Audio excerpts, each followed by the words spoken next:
welcome back to 25 Sweet Peas. Today for you and for myself, we're going to be trying out some UNT polishes. This is their Sun Envy collection, and I've actually never tried this brand. They're very well known for their peelable base coat, which I have yet to try.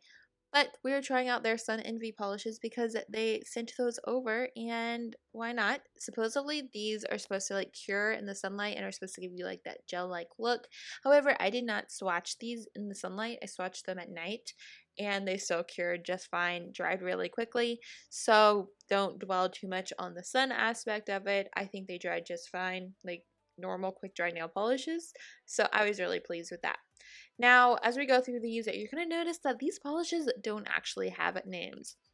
So I still have like the little number letter combo code at the bottom of the screen, but it's kind of disappointing that it doesn't have names, but it's not super annoying. But this one is SE120, and it's kind of a really nice warm mauve marsala or muted marsala. I really liked it. It had a really nice formula and it was easy to apply. This is SE125, and this is kind of a peachy orange or like a sun bleached orange, and I actually really quite liked this one. It was a bit transparent in its first coat, but it did gain full coverage in 2 coats.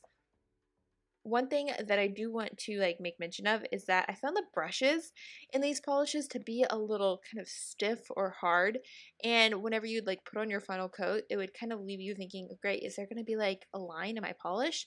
However, there was not, which is really good. It levels all out, so it's, as a user, it might make you like panic or think, but in the end, it was all good. This is SE130, and I will say this was my least favorite in this like set.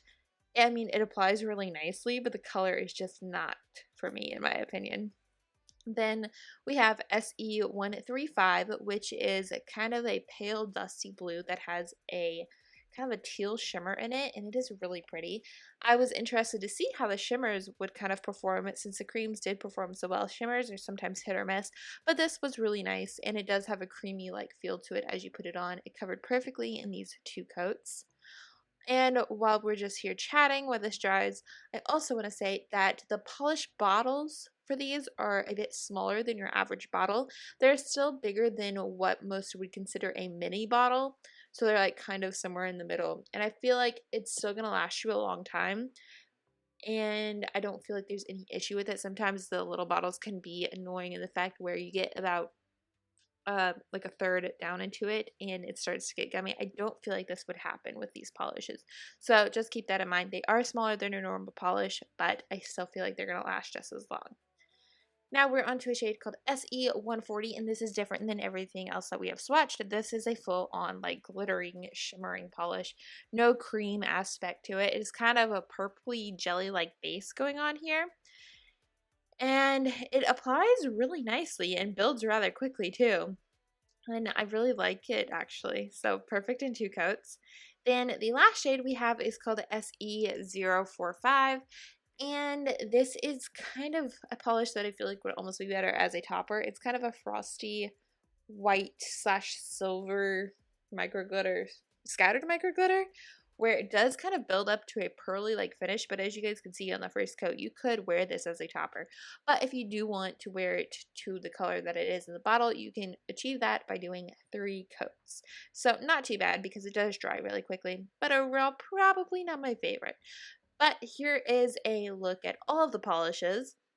I think my favorites are kind of the pinky mauve ones, and I did really like the orange and the blue.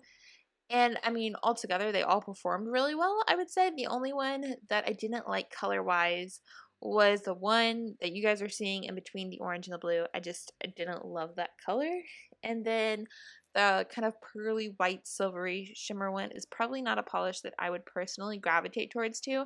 However, I do see potential in it being a better topper than being a polish that you wear by itself. So these are all available now on the UNT website, so I will go ahead and link that down below if you are interested in seeing any of them. You guys can. And of course, as always, there's a blog post up with my full kind of synopsis of what I thought, and it's kind of a fun little chatty one, more relaxed styled than some other swatch posts, just so we can have like a nice little sit down and talk about polish. So that is it. Thank you so much for watching. I hope you all enjoyed it, and I'll see you back here soon for another video. Bye!